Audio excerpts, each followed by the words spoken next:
नमस्कार, फाइटर समाचार में आपका स्वागत है। पेश आज 5 जून शाम 7 बजे राजस्थान की खास खबरें।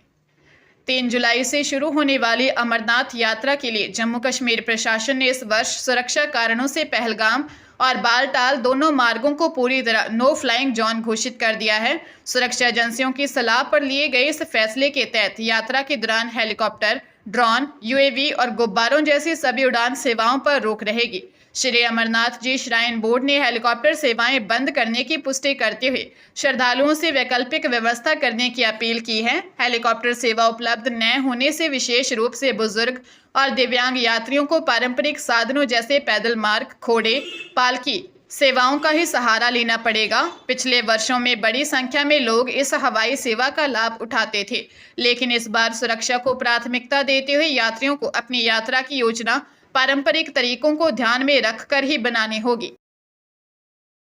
जयपुर में अवैध रूप से स्पा सेंटर्स की आड़ में चल रही संदिग्ध गतिविधियों और नियमों के उल्लंघन पर पुलिस ने सख्त कार्रवाई की है। एयरपोर्ट थाना पुलिस ने होटल लॉगिन पार्क स्थित स्पा सेंटर पर छापा मारकर 5 महिलाओं समेत 8 लोगों को गिरफ्तार किया है। यह spa centre Jaipur police commissionerate द्वारा जारी गाइडलाइन की अवहेलना कर रहा था। वह दूसरी कार्रवाई में बजाजनगर थाना पुलिस ने क्षेत्र के 11 स्पा सेंटर्स का निरीक्षण किया और अनियमितताएं पाए जाने पर 2 स्पा सेंटरों से 6 युवकों को गिरफ्तार किया। डीसीपी रंजीता शर्मा के अनुसार स्पा सेंटर्स में निर्धारित नियमों का उल्लंघन पाया गया है। पुलिस ने स्पष्ट निर्देश दिए हैं कि सभी संचालकों को पुरुष महिला सेक्शन अलग रखने, ग्राहकों का रिकॉर्ड मेंटेन करने और कर्मचारियों का पुलिस वेरिफिकेशन कराने जैसे नियमों का सख्ती से पालन करना होगा।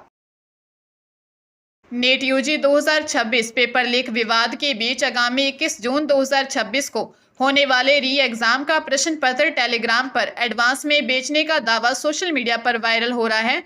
एक्स यूजर प्रिंस श्रीवास्तव के खुलासे के अनुसार टेलीग्राम के कुछ संदिग्ध ग्रुप्स उम्मीदवारों से 35,000 रुपये एडवांस मांगकर प्रश्न पत्र देने का झांसा दे रहे हैं। इस ग्रुप में छात्रों को फंसाने के लिए कथित प्रश्न पत्रों के बंडलों की तस्वीरें भी पोस्ट की गई हैं। राष्ट्रीय परीक्षा एजेंसी ने इस गंभीर मामले का तुरंत संज्ञान लेते हुए सभी संदिग्ध लिंक्स को कानूनी कार्रवाई के लिए साइबर क्राइम विभाग को सौंप दिया है। सोशल मीडिया विशेषज्ञों ने इसे छात्रों को ठगने का फर्जी ऑनलाइन स्कैम बताया है। गौरतलब है कि 3 मई की परीक्षा रद्द होने के बाद अब री एग्जाम 21 जून को दोपहर 2 से शाम 5 बजे तक होगा, जिसके एडमिट कार्ड 14 जून को जारी किए जाएंगे। चूरू जिले के तारानगर अपर जिला एवं सेशन न्यायालय ने अवैध हथियार और चोरी की संपत्ति रखने के एक पुराने मामले में 2 आरोपियों को दोषी ठहराते हुए सजा सुनाई है।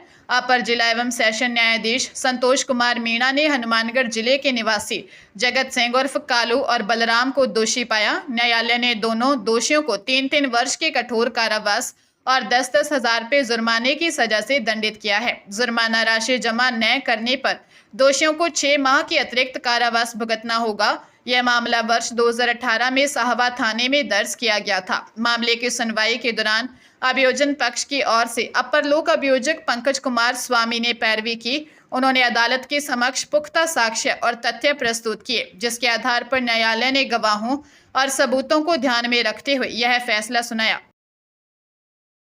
महाराजा गंगा सिंह विश्वविद्यालय में दीक्षांत समारोहों की डिग्रियों की छपाई में बड़े पैमाने पर वित्तीय अनियमितताओं का मामला सामने आया है। विधानसभा के ध्यानाकर्षण प्रस्ताव के जवाब में भेजी गई सरकारी रिपोर्ट के अनुसार गोपनीयता की आड़ में महज 3 वर्षों से डिग्रियों की छपाई का बजट चौगुना कर दिया गया। आंकड़ों के मुताबिक वर्ष 2020 में 1,12,018 डिग्रियों के मुद्रण पर 24,95,000 रुपये खर्च हुए और प्रति डिग्री लागत 22 रुपये 28 पैसे आई। वहीं वर्ष 2022 में और 2023 में कुल 2,48,103 डिग्रियां छापने के लिए राजकोष से 1 करोड़ 5 लाख रुपए से अधिक खर्च किए गए, जिससे प्रति डिग्री लागत बढ़कर 42 रुपए से अधिक हो गई। चहेती फर्मों को उपकृत करने के लिए इस पूरे काम को गोपनीय श्रेणी में रखा गया था। अब बॉम्ब सदस्य भानाराम गाडी ने प्रस्ताव पर आगामी मुद्रण कार्य खुले टेंडर से कराने का निर्णय लिया गया है।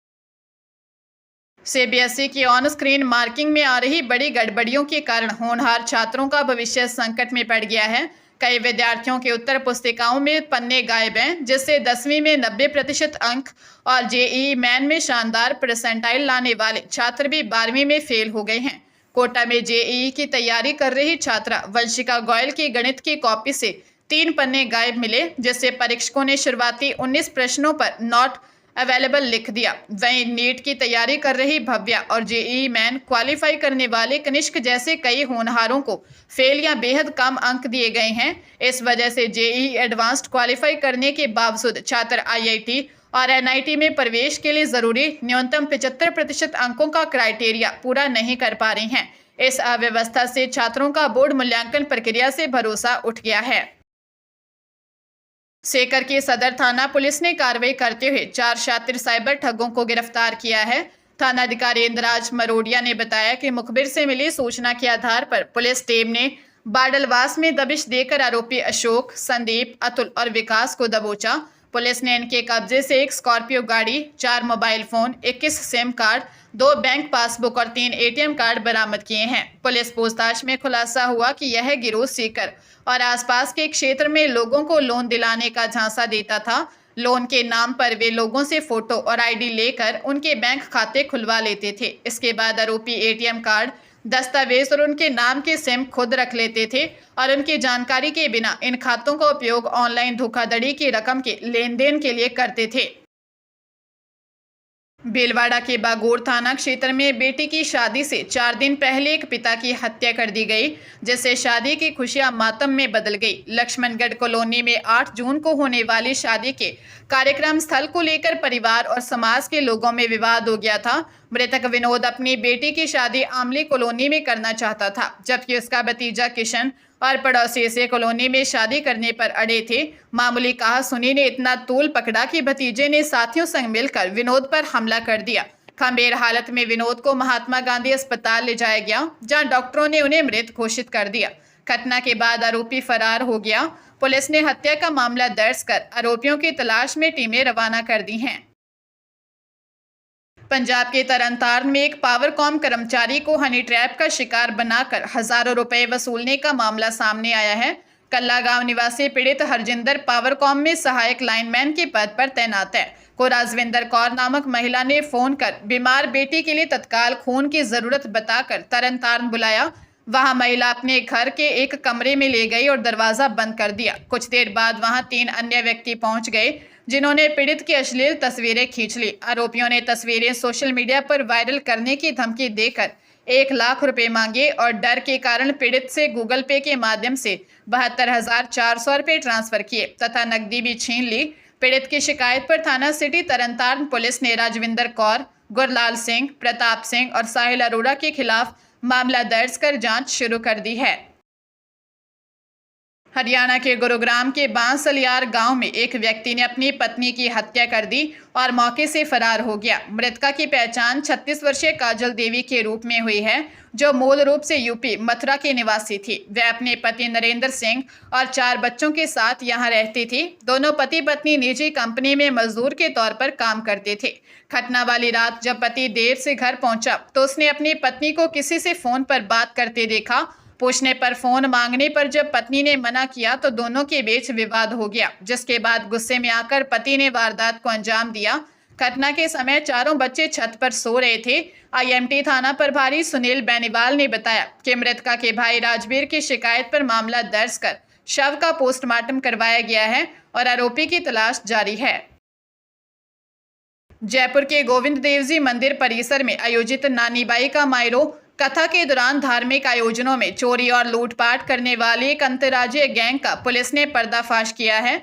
मानक चौक थाना प्रभारी राकेश ख्यालिया के अनुसार नॉर्थ जिला डीएसटी ने संदिग्ध गतिविधियों के आधार पर पंजाब और हरियाणा से जुड़े एक ड्राइवर सहित 4 महिलाओं को गिरफ्तार किया है, जबकि दूसरी कार का चालक वाहन छोड़कर फरार हो गया।